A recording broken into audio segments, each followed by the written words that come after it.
Welcome back to Kelma B'Kelma. My name is Balakrishnan. I'm the country representative of Yes Europe Malta. This is episode 5. Thank you to everyone for all of the love on our previous 4 episodes. We really appreciate that. Today we are joined by a very special guest, live in the flesh, Mr. Mark Galea Pace. He is an environmental activist and the founder of the Coast is Clear Foundation. I'm sure so many people in the country would have heard about the Coast is Clear Foundation and the amazing work that they do. Coast is Clear is a beach cleanup and tree planting organization. They are restoring the natural beauty of our islands, one plastic bottle and one tree sapling at a time. Their activity just only seems to be amplifying as they embark on more and more endeavours and collaborations. And Mark would tell you that this was something that just basically started out as a hobby for you, really. He is a living, breathing superhero among us, an eco warrior in our society. I'm really trying to get there. And we're really privileged to have him. So please, thank you for coming on board. Thank you for inviting me. I know it's a big word, eco warrior, and I know I wrote it down on my social media. Yeah. But yes, I do feel, especially as time went by, I do feel as though I'm more than an environmentalist, an eco warrior, because it's a constant battle, it's a constant fight against the currents. The currents, I feel, are getting stronger. I feel they're becoming waves more than currents. You mentioned a bottle at a time. I wish it could be just a bottle at a time. I just came back from a beach cleanup, well, coastal cleanup. Beach. When we say beach, for me a beach is a sandy beach. But most of the time, the beach cleaners, the government beach cleaners, go and clean it up, especially in tourist season. Mm-hmm. I tend to go on the coast, especially the wild coast, where the wilder it is, the more it tends to attract wildlife. And where it attracts wildlife is where it gets overfishing. Mm-hmm. And unfortunately, especially in Malta, these wild coasts is where we find a lot of sewage going out, because obviously that's not where tourists go, so that's the easy place where to let the sewage flow out. A lot of people, I find a lot of pollution on the wild coast. Saplings. You talked about tree saplings. Yeah. In fact, yes, I love the tree planting, because while cleanups are very important, and so many people who want to join these campaigns and the initiatives, and I love people, strangers that book and come with me for these events. Beach cleanups is something of a minus, so we're taking away the minus of humankind. Mm-hmm. Planting trees is doing plus for the planet. So I try to concentrate more on the marine cleanups, coastal cleanups. However, I do get big satisfaction in tree planting. So you've highlighted the motivation and the kind of premise for the activities that you're engaged in your day-to-day. But what were the foundations like? So a couple of years ago when you felt that there was a need for there to be a foundation, talk us through the kind of circumstances on how that story started. So during COVID time, about 2.5 years ago, I had gone with my boat, just me, my wife, and my son. My son is now 20 years old, so at the time he was 17 and still studying. And we went to Comino on a sandy beach, and it was too cold and too full of jellyfish to swim. So my son explained to me, I had no idea. Even though I love the environment, I've always loved the environment, but I had no idea about microplastics, macroplastics, etc. And so he just gave me a little lecture, and I told him, okay, get a couple of garbage bags and let's clear all that we found. This was sometime in March of 2020. So that was my first little cleanup. We posted a few photos of what we cleaned up, and I was astonished with the reaction of the people. Mm-hmm. So a few months later, I embarked on a 3-day adventure. For me, it was an adventure. I said, okay. I admire a lot Nature Trust, organization that takes care of turtles and dolphins Yes. and wildlife on land and from sea. They take care of them. When they find injured wildlife, they take them literally into their house sometimes. So I said, let me do a fundraising for them, and I embarked on a three-day journey around the islands with my boat, just solo, and I was camping on the way. So I looked at it more of an adventure. The fundraising was fantastic. I thought I was gonna fill up the boat twice or three times maximum with plastics or anything that I could find on the coast. In fact, I filled it up between 11 to 15 times. And it really shocked the public, because I put out the photos and videos on Facebook, and straight away they went viral. In fact, after those 3 days, so many people who wanted to volunteer with me. They said, "Wow, this is new. This is fantastic. This is a change from what they were seeing," and it really caught on. And from those 3 days, I never looked back. In fact, for the past 28 months, every week I organize 1 to 2, sometimes even 3 or 4 cleanups. On the coast or even on land. It's not just beach cleanups. Yes. It's not only on the coast. But in winter time, I also bought a truck. It was hard because finances were practically nil. But with great effort and with some amazing sponsors and donations from the public, I want to point out that Coast is Clear runs on the enthusiasm of the public and little companies that want to be part of this new campaign. Till now, no help from the authorities, unfortunately, but still hoping, and I know that one day they will jump on board, because I want them to be on board. I want them to be part of this. I want to be part of them. I want them to be part of me.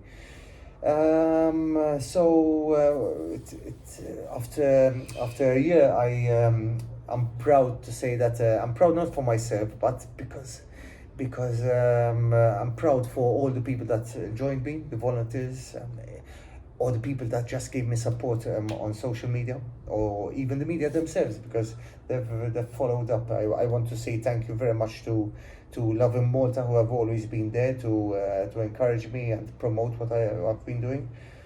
But my highest award was from Her Majesty the Queen. Yes, of course. So for sure, your local recognition has been absolutely fantastic. But obviously, the international recognition that you got is pretty sensational. So Mark won the Commonwealth Point of Light Award a couple of years ago and visited the British High Commission as right. a result. This was on the back of completing like a really extraordinary challenge. So could you elaborate on what that experience was, where you got the motivation from, and then obviously how you felt when you heard the news about receiving that award? The motivation for embarking on that challenge that led to you getting that award. Okay. Well, I didn't know the award was. I didn't know the award existed. But the first challenge was the 3-day challenge. Exactly. And I thought it was going to stop there. I said, okay, I'm just going to do this because I wanted the adventure. I needed to get out of the towns and city life, if you may call a city. And I said, okay, let me try and collect as much funds for Nature Trust and stop there, basically. But the reaction of the people, the demand from the public to be part of it, they wanted to jump on board, and they wanted to come and clean up with me, whether it's on the boat or on land. I said I can't let all this go to waste. Mm-hmm. So I created this bubble of enthusiasm, and I didn't want to pop it. So I said, okay, let me spend the summer. I had a boat, and I said, okay, let's make the best use of it. And every Monday, for 3 months, I was taking out these volunteers that had applied with me. And after a day out on the boat, meeting these strangers, and from not knowing anything about them, at the end of the day, they become your best friends, and you Yes. see that enthusiasm in them. You see what they post on social media, and how proud they are of what they accomplished. And I also I also get satisfaction from seeing people join me on these initiatives, and even if they don't come back to continue volunteering with me, sometimes they do it themselves. For example, I have people that came to volunteer with me, either they came alone, or as they just joined up with companies for one-day events. When they went back to their countries, they did the same, and they send me photos, and they send me information of how much they collected, what type of debris they collect. I want to point out that this is not a Maltese problem. This is an international problem. It's a worldwide problem. There is no country that does not receive plastic pollution on their shores. I can confirm that because so many people ask the question. I can confirm that what I find is 80 to 90% fishing related, Okay. or shipping related. When I say shipping, tankers, especially Malta, is in line with the shipping routes.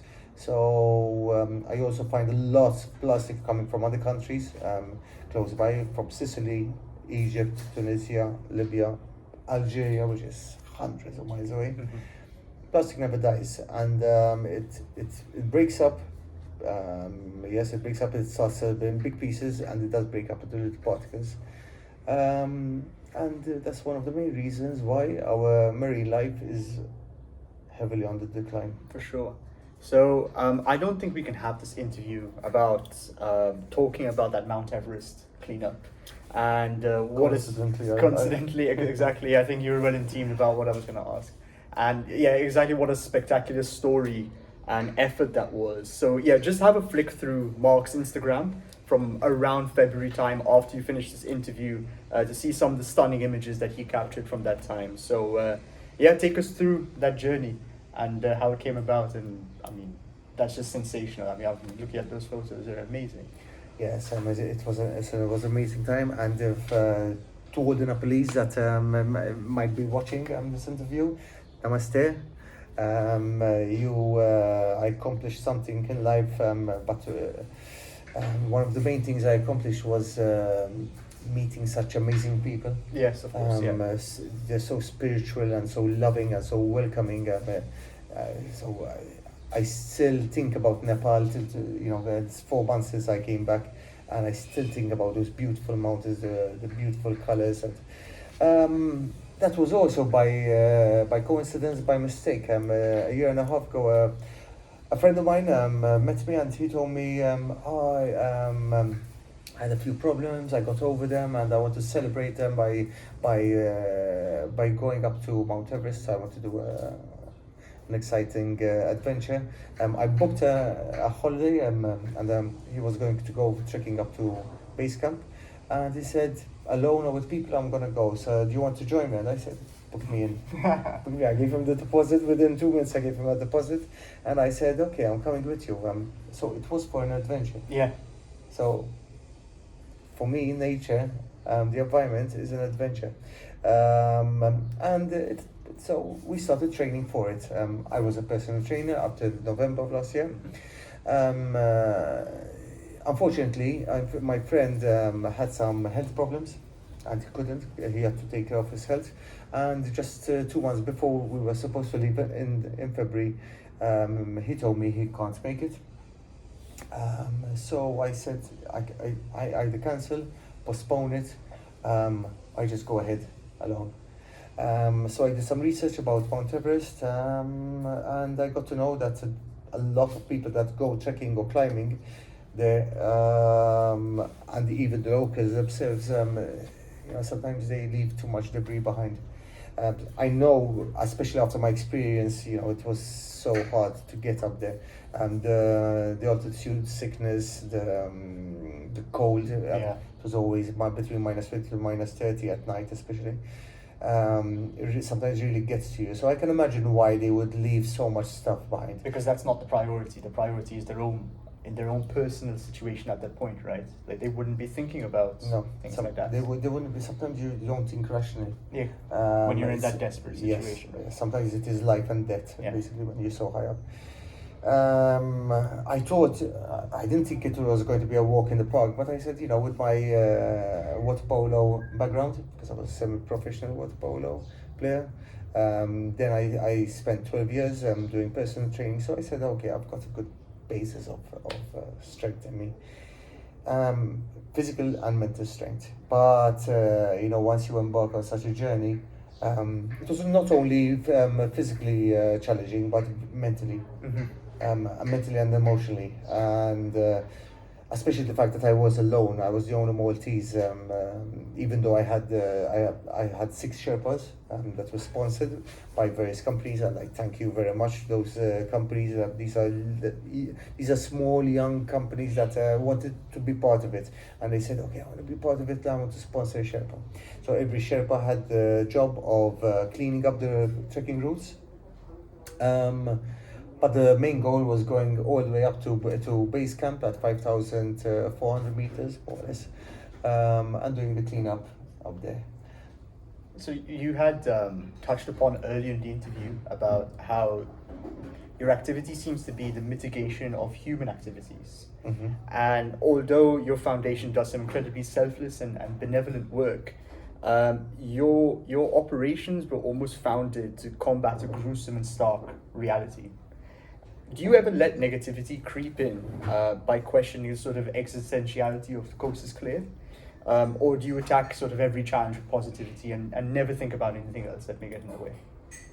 It's so easy to get negative about what I do, and it's so, I mean, there's a tiredness.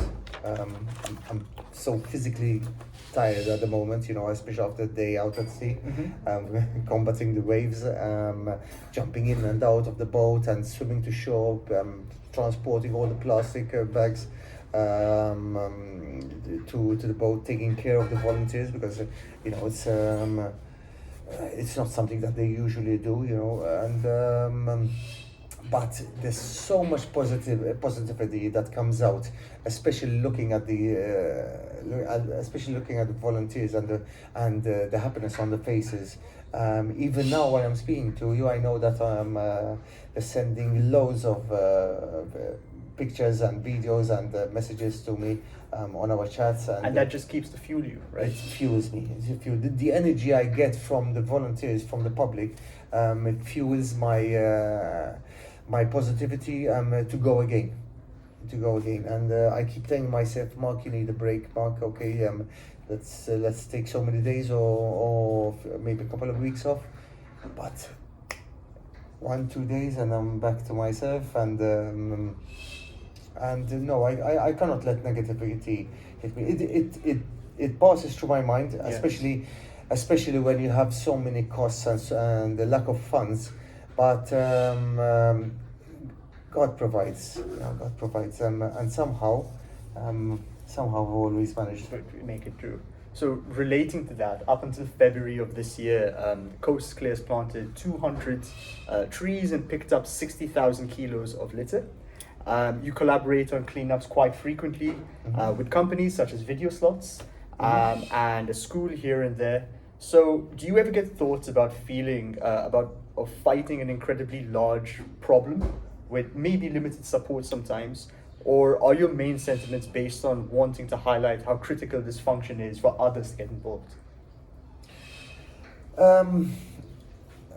I can go out and pick up a truckload of plastic every day, and it will keep on coming and coming and coming. Yeah. And the littering on land especially will keep on going on and on and on. And unless the authorities realize that education is very important, that has worked, but it's been going on between 20 to 30 years. It's become part of the curriculum.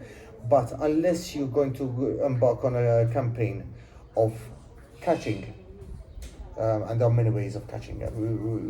We catch criminal activities in all different ways and all different kinds. So we can catch culprits that Is this do maritime harm. related activities or just not anything else? Maritime and land. Okay. And that. Because in winter I clean up parks, I clean up Yes, valleys, of I clean up course. Sure. everywhere. I'm saying it in general. The authorities have to catch. They don't have to. They don't have to fine heavily straight away. Me personally, I believe that people should be fined on the spot for the first time, but they must do a certain number of hours doing cleanups with me, with other organizations, many organizations. That way, It's constructive, right? constructive. Yeah. You know, they're going to come with me. They're going to have fun. They're going to see nature maybe in a way that I've never seen it before, and maybe they will start doing this more often themselves. So instead of littering, they will end up doing good instead of bad. And it's a win-win, right? It's a win-win. But it doesn't seem to be part of the authorities' curriculum. I don't know what you may call it, or plan. I hope it will one day. I believe that you need to. I mean, 80-90% of people are really involved and really care about the environment. Our problem isn't those. Our problem is the 10 to 20% who don't. And maybe those are the people that need to push it.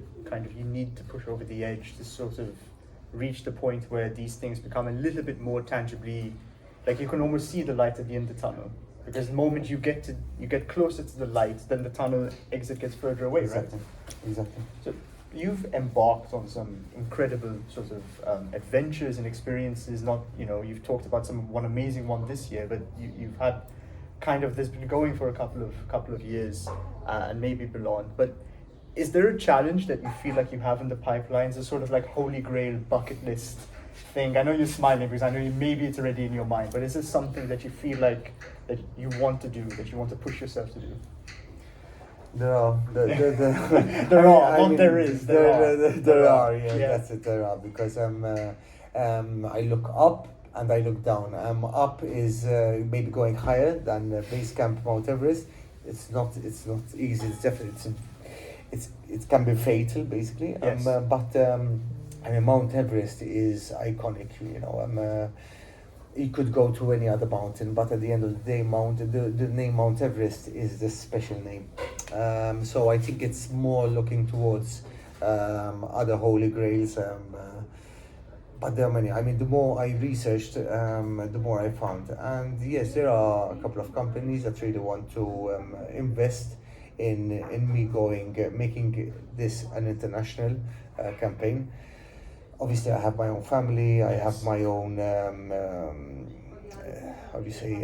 I have my own campaigns I have to accomplish here in Malta. I'd like to point this out, and it really hurt me, because I know how much help I get from people from all over the world. Mm-hmm. For example, today the 6 volunteers that came on my boat to clean up, we had 5 different countries. Last week I had a clean up with 40 volunteers.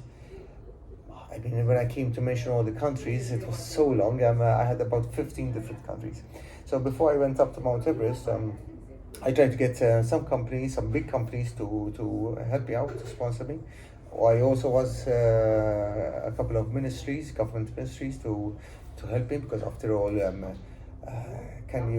one of the nicest things, I think the nicest photo I have is when I reached the base camp, and with the iconic monument they have, and I brought out my Maltese flag and held it up in the air, flying in the Mount Everest wind. They did not jump on board. But what hurt me mostly isn't because they didn't join this campaign.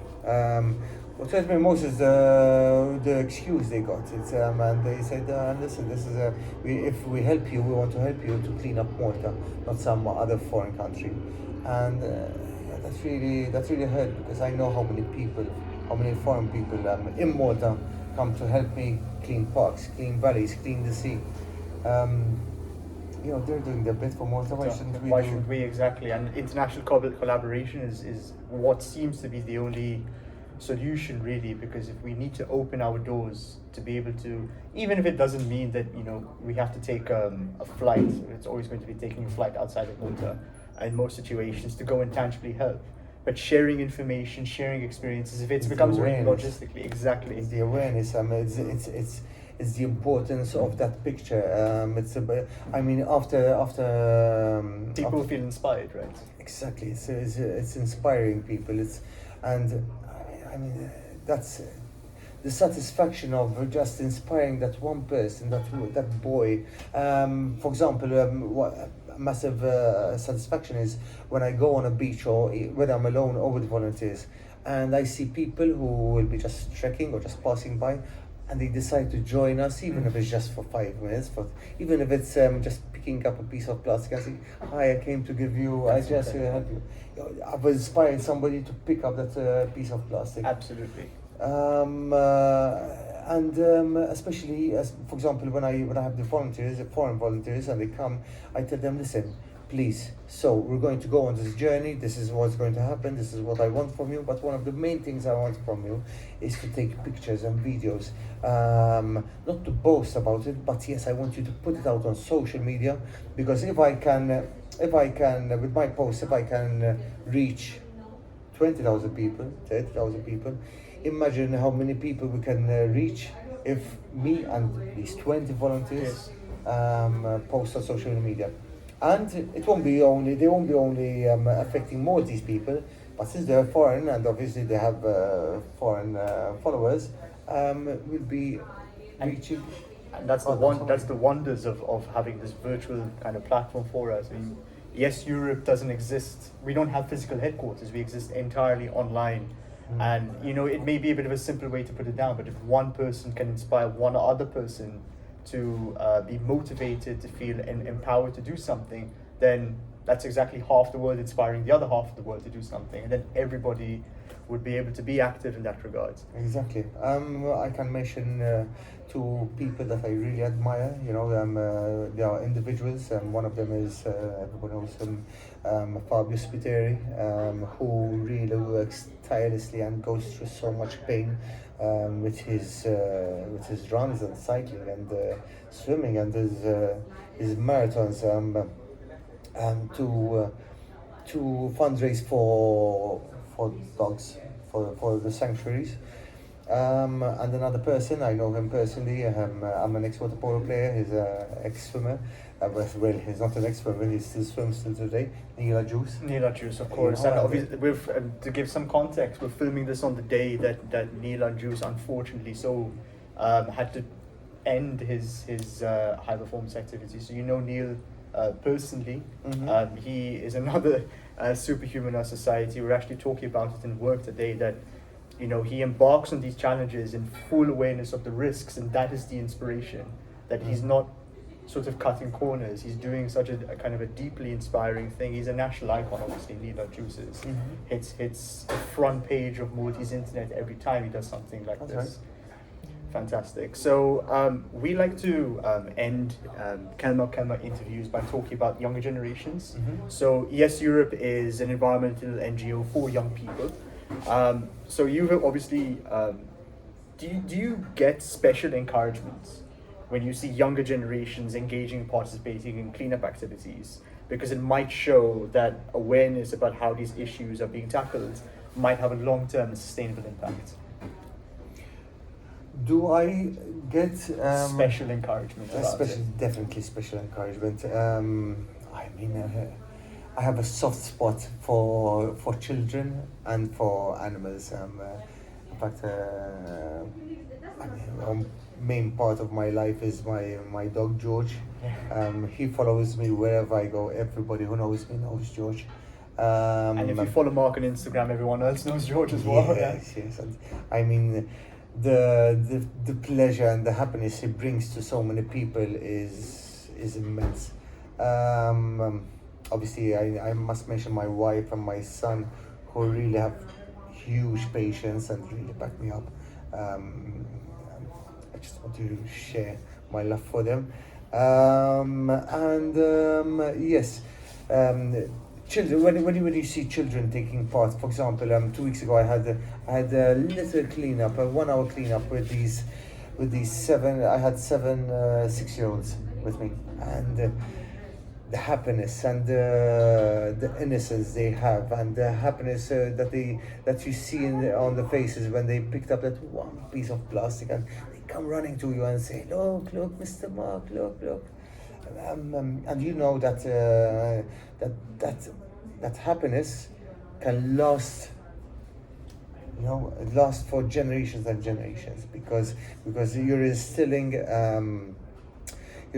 the respect for nature from a very young age, and that will remain with them. And you know that there's a big chance that they will share it with their children when they grow up. You know, Mark, if you foster a healthy and happy environment, it becomes contagious, right? Yes, that's right. And the running theme with every question that I've asked and you've answered, the running theme with it has always been people just have it in them to, with almost very little encouragement, but the moment you kind of show what is possible, people have that goodness in them to want to get involved with very limited kind of like urging. Mm-hmm. And I feel that, you know, people of all ages just seem to always want to be pursuing that kind of endeavor. That's right, and in fact, I do want to portray as well. I want to portray that image as well. That, for example, some people come up to me and tell me, Mark, listen, you could, if you tap into these funds and you can go to these big companies, but sometimes deep inside, I want to keep it small as well. I want to portray that. Listen, in a way, my foundation is a one-man show. One man, one dog show.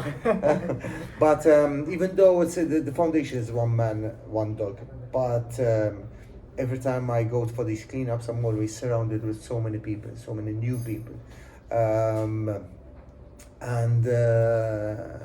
I want to show that with so little funding, we can do such big changes. For sure, absolutely, and I think we'll end it on that. With such little funding, important changes can come about. So thank you to everyone for watching episode 5 of Kelma B'Kelma, and a big thank you to Mark Galea Pace from the Coast Clear Foundation. Thank you very much. And we'll be back with more episodes as well. So make sure you follow us on Instagram and LinkedIn, and subscribe to our YouTube channel, and leave a like and a comment, and obviously check out Mark. All of his links will be downstairs, and absolutely do get in touch with Coast Clear Foundation if there's even a little bit of you that wants to be involved in this. But ultimately it is just a wonderful day out, right, with a group of people who and I'm sure you won't regret it. So, and I always like to finish off with my logo, which is, it's cool to be clean.